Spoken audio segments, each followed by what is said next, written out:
Hello friends, exams web में आपका स्वागत है। जैसे कि आप जानते हो कि हमारी करंट अफेयर की सीरीज में हम यहाँ पर कुछ क्वेश्चन आंसर डिस्कस करेंगे जो हमारे एग्जामिनेशन पॉइंट ऑफ व्यू से बहुत ज़्यादा इंपॉर्टेंट है। ओके, तो आज का हमारा क्वेश्चन आंसर की तरफ बढ़ते हैं। उससे पहले आपको पता है कि हमारे ये जो कोर्सेज है इस मंथ अभी भी आपको 30% डिस्काउंट मिलेगा। ओके, ज़्यादा जानकारी है तो आप हमारी वेबसाइट विजिट कर सकते हो मोर इन्फॉर्मेशन के लिए, और कॉल भी कर सकते हो हमारे हेल्पलाइन नंबर। ओके, तो चलो आज की क्लास स्टार्ट करते हैं। क्वेश्चन नंबर फर्स्ट की तरफ बढ़ते हैं। Question number 1, the UN security council unanimously approved a resolution that seeks to cut the peacekeeping force in which country? संयुक्त राष्ट्र सुरक्षा परिषद ने सर्वसम्मति में एक प्रस्ताव को मंजूरी दी जाने किस देश में शांति सेना को काटने का प्रयास करता है। तो हमारे पास ऑप्शन है, देखिए 4 ऑप्शन है हमारे पास। इन 4 ऑप्शन में से फर्स्ट हमारे पास Syria, Lebanon, Turkey and Iran. तो हमारा जो करेक्ट आंसर है वो क्या होगा? हमारा जो करेक्ट आंसर है वो है लेबनान। ये जो लेबनान है, UN security council unanimously approved a resolution to seek to cut peacekeeping force in this Lebanon country. First thing, okay. और जैसे कि आप जानते हो कि हमारे एशिया के अंदर ही आती है ये कंट्री, फर्स्ट थिंग। और इसका जो नेबर कंट्री है, अगर बात करें इसके ईस्ट साइड में इजराइल है। तो आपको थोड़ा आइडिया लग गया होगा कि ये वाली कंट्री कहाँ, इसकी लोकेशन का है, इजराइल के पास है ये। ओके, इसके इस साइड में क्या है? इजराइल। क्वेश्चन नंबर 2 की तरफ चलते हैं। The first roll on roll off service of which section of Indian railway was flagged off recently? हाल ही में ही भारतीय रेल के किस सेक्शन पर पहली रोल ऑफ सेवा को हरी झंडी दिखाई गई है? तो ये क्वेश्चन है कि कौन सी सेवा है जिनको रोल ऑफ के लिए role on roll of RO के लिए हरी झंडी दिखाई गई है। तो वो ये इसका आंसर जाएगा साउथ वेस्टर्न रेलवे। हमारे पास central railway, western railway, north eastern railway और डी ऑप्शन है साउथ वेस्टर्न रेलवे। तो हमारा करेक्ट आंसर क्या होगा? South western railway. D answer is the correct answer for this particular question. Now question number 3 की तरफ मूव करते हैं। Let us see which country was jointly declared as the winner of FID Chess Olympiad 2000? ये देखिए, पहले ये जो FIDE, okay, ये क्या है? इंटरनेशनल संस्थान है जो चेस जो गेम है, शतरंज जो गेम है उसको बढ़ावा देती है, उसकी एजेंसी है ये FID। तो which country was jointly declared as the winner of the FID Chess Olympiad 2020 में कौन विनर थे? Brazil and Russia A option हमारा, France and Russia B option, Italy and France C option, और हमारा जो करेक्ट आंसर है वो है डी। डी आंसर क्या है? India and Russia. तो इसका करेक्ट आंसर क्या होगा? इंडिया एंड रशिया जो FID चेस ओलंपियाड 2020 विनर है।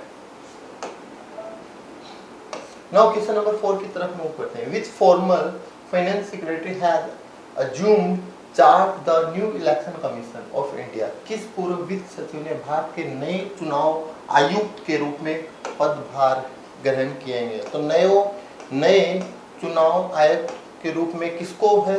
हमारे पास ऑप्शन है राजीव कुमार को, अमिताभ कांत, बी, सी हमारे पास राजीव अरोड़ा और डी हमारे वेणुगोपाल राव। तो इनमें से जो farmer finance secretary has assumed new election commission of India, किसको लिया गया है? ये हमारा करेक्ट आंसर है राजीव कुमार को ये लिया गया है। Okay,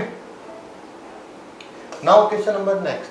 which union ministry is the implementing agency of प्रधानमंत्री किसान संपदा योजना? प्रधानमंत्री किसान योजना के तहत कार्यान्वयन एजेंसी को कौन सी केंद्रीय मंत्रालय है? तो इनमें से हमारे पास ऑप्शन है first minister of agriculture, minister of food and processing industry, minister of rural development और मिनिस्टर ऑफ फाइनेंस। हमारा क्वेश्चन क्या है?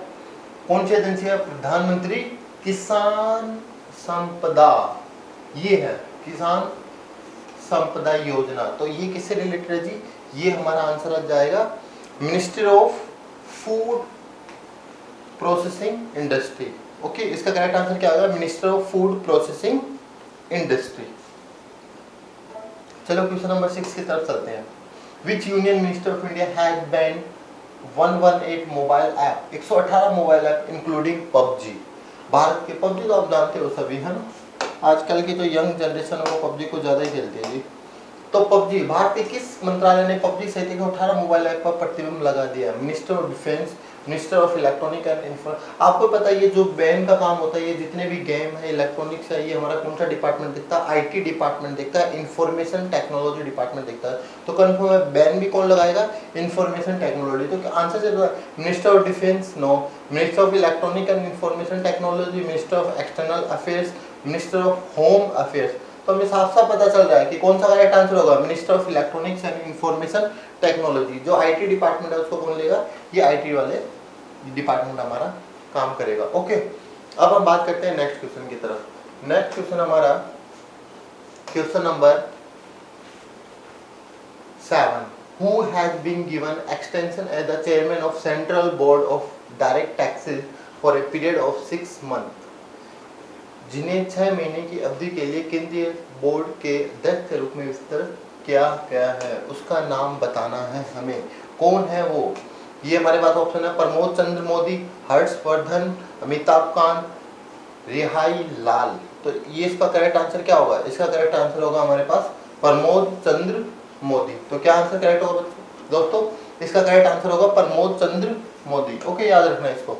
नाउ क्वेश्चन नंबर 8 की तरफ मूव करते हैं। Which ministry has release the SOP for the metro train operation into the country? किस मंत्रालय ने देश में मेट्रो ट्रेन संचालन के लिए एसओपी जारी किया है?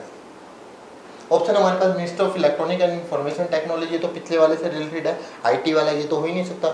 Minister of health and family welfare, minister of housing and urban affairs, minister of railway. तो इसका हमारा करेक्ट आंसर होगा C, minister of housing and urban affairs. ये एसओपी रिलीज करते हैं किसके लिए? For the into the country. Now question number 9। Which institution has developed a method to detect corona virus infection using mass spectrometer?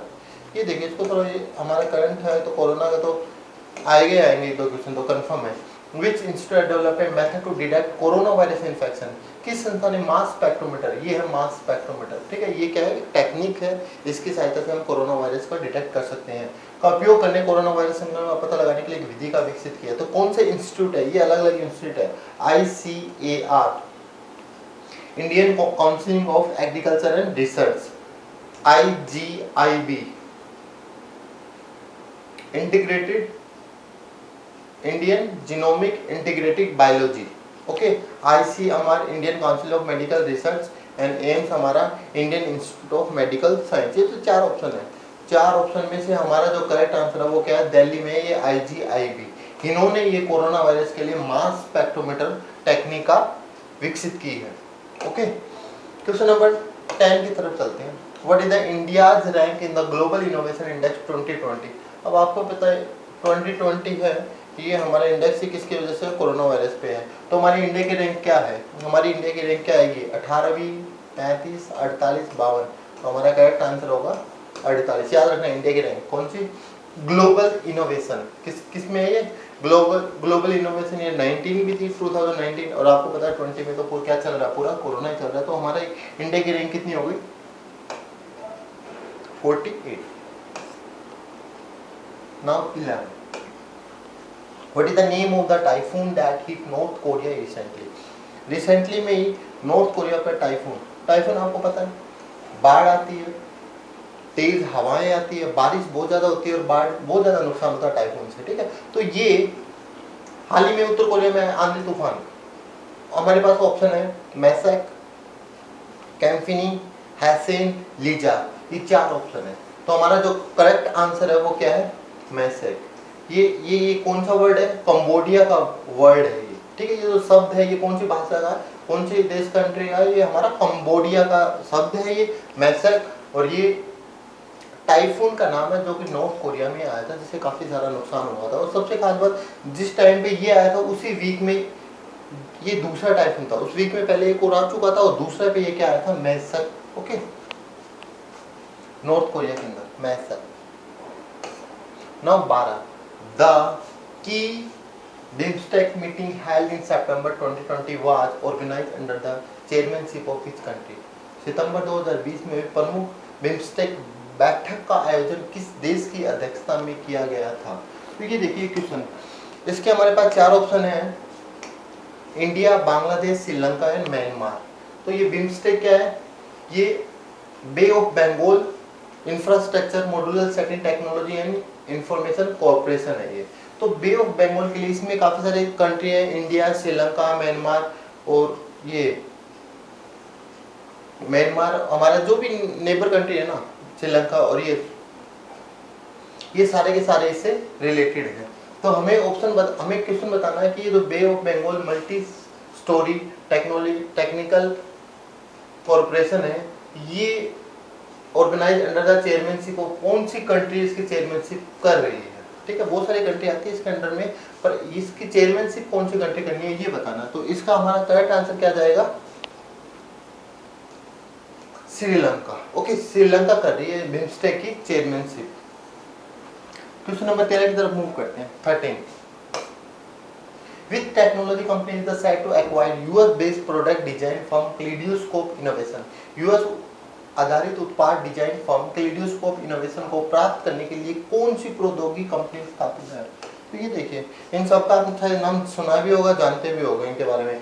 Infosys, Amazon, Accenture, TCS Tata consultancy service. तो इनमें से कौन सी है जो क्या करती है? यूएस बेस्ड प्रोडक्ट डिजाइन करती है। ठीक है, यूएस से इसने बहुत सारे पैसे लिए हैं, उनके लिए प्रोडक्ट बेस्ड डिजाइन करती है। तो उस कंपनी का नाम कौन सा है? उस कंपनी का नाम है Infosys.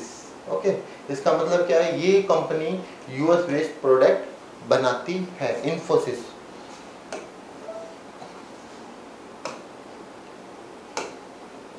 Now next question, which organisation is to organise the first ever world solar technology summit?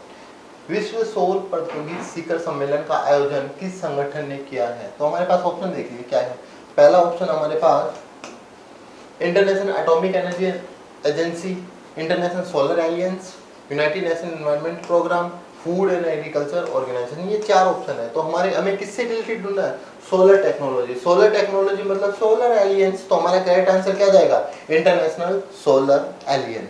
Confirm है कि सोलर टेक्नोलॉजी किससे रिलेटेड होगी? सोलर एलियंस से। समझा? काफी इजी था इसका आंसर है।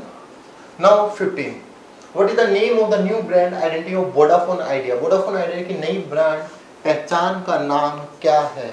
सब जानते हो, ये तो आपको देखा होगा बोर्ड भी का सब ये आईडी फोन ना जी, वो आइडिया ना जी, आईवी नो, और ये हमारा करेक्ट आंसर क्या है? VI। इसको हम क्या बोलते हैं? Pronunciation V। ठीक है, VI को क्या बोलते हैं? WE, जिसका क्या बोलते हैं इसको? V। तो इसको हम क्या बोलते हैं? V बोलते हैं। तो ये दोनों का मर्ज हो गया, आइडिया और वोडाफोन। 2 साल पहले हुआ था, पर अब इन्होंने अपना नाम और सब कुछ चेंज कर ही दिया, और ये पूरी दोनों कंपनी क्या हो गई? मर्ज हो गई। Okay, now 16, what is the name of the illegal software that has been blocked by railway protection force RPF of Indian railway? भारतीय रेलवे सुरक्षा बल द्वारा अवरुद्ध किए गए अवैध सॉफ्टवेयर का नाम क्या है? तो ये देखिए, आपको पता हाल ही में इसको भी बैन कर दिया, इसको भी बैन कर दिया। रियल एप्पल तो कुछ होता नहीं है, तो खाने का फ्रूटी जैसा कुछ होता है। रियल मैंगो, यस, ये है रियल जो मैंगो है, वो एप्लीकेशन है। ये क्या कर रहा था? ये जो रियल मैंगो एप्लीकेशन है, इसके एडमिन को पकड़ा, डेवलपर को पकड़ा, इसके काम करने वाले सबको पकड़ा। ये क्या करते थे कि जो RPF, जो रेलवे के जो ट्रेन होती है, कौन सी ट्रेन? पैसेंजर ट्रेन जो स्टार्ट की थी, उनके रिगार्डिंग में ये प्रॉब्लम करते थे, लोगों को ज़्यादा पैसों में गलत टिकट करके। तो ये इस ऐप को क्या कर दिया है? ये बोलते थे कि हम RPF से रिलेट करते हैं। एक्चुअल में क्या थी? रियल मैंगो थी, जो कि इसका RPF से, इंडियन रेलवे से कोई कनेक्शन ही नहीं था। तो इनको पता चल गया और इसको क्या कर दिया? इसके पर्टिकुलर रिमांड, और सारे जो भी काम करते थे सारे वर्कर कहाँ है? जेल में है। तो आंसर आ रहा है कौन? इलीगल सॉफ्टवेयर कंपनी कौन सा ब्लॉक हुआ है? Real mango. और जो ऑप्शन है वो कंफ्यूज करने के लिए आपको दे रखे हैं। As per the data from the CGA, what is the quantum of India's borrowing from April July to As per the data from the CGA, what is the quantum of the Indian borrowing from April to July to tackle COVID-19? ये देखो कोविड-19 के जो लोग हैं, बीमारी है, उससे निपटने के लिए अप्रैल जुलाई से भारत की उधारी कितनी है, कितना पैसा उधार लिया है भारत ने कोविड के बीमारी से बचने के लिए, कोविड की बीमारी पर कंट्रोल करने के लिए? 3,165 करोड़ नहीं, 5,165 करोड़ नहीं, 17,165 करोड़ नहीं। इसका करेक्ट आंसर होगा हमारा 39,165 करोड़। बहुत ज़्यादा राशि है ये 39,000। इससे पहले कभी भी इतना कर्ज नहीं लिया गया। लास्ट टाइम लिया गया था और सबसे हाईएस्ट था वो कितना था, 17,183 के समथिंग आसपास करोड़ के समथिंग था, पर ये तो उससे डबल से भी ज़्यादा ही है। ठीक है, नाउ क्वेश्चन नंबर 18 की तरफ चलते हैं। The United Nation World Food Programme has partner with which Indian state to set up supplementary nutrients production. संयुक्त राष्ट्र विश्व खाद्य कार्यक्रम ने पूरक पोषण उत्पादन इकाइयों को स्थापित करने के लिए किस भारतीय राज्यों के साथ भागीदारी की है, और किस भारतीय राज्यों के साथ भागीदारी की है? तो इसका आंसर हमारा क्या होगा, बिहार, उत्तर प्रदेश, उत्तराखंड और झारखंड। ये हमारे पास 4 ऑप्शन है। ठीक है, तो ये United Nation World food WFP ये किसने के साथ किया है? इसने उत्तर प्रदेश के साथ की है। किसके साथ की है? उत्तर प्रदेश के साथ। तो इसका करेक्ट आंसर क्या होगा, Uttar Pradesh, UP. Okay, now question number 19 की तरफ। The CCEA has approved monetization of assets of which PSU through InvIT model. CCE ने INVIT मॉडल के माध्यम से किस PSU संपत्ति को मुद्रीकरण को मंजूरी दी है? तो देखिए हमारे पास क्या क्या ऑप्शन है, NTPC 1, ONGC 2, power grid 3, Indian oil. तो ये CCE है, इसने मोनेटाइजेशन के दौरान किसको की मंजूरी दी है? ये इसको किसको मंजूरी दी है? Power grid. ओके, पावर ग्रिड कौन करता है? पावर मंत्री की सहायता से power grid. Okay, now question number next की तरफ चलते हैं। 5 state run oil and natural gas PSUs would make financial contribution to which fund. 5 राज्य द्वारा संचालित तेल और प्राकृतिक गैस सार्वजनिक उपक्रम किस निधि में वित्तीय योगदान देंगे? तो हमारे पास ऑप्शन है, देखिए, green energy fund, international solar aliens corpus fund, UNFCCC fund और निर्भय फंड। तो इसका हमारा करेक्ट आंसर होगा, क्या होगा इसका करेक्ट आंसर? इसका करेक्ट आंसर होगा हमारा international solar aliens corpus fund. Okay, तो ये थे आज के हमारे 20 इंपॉर्टेंट क्वेश्चन। थैंक यू दोस्तों।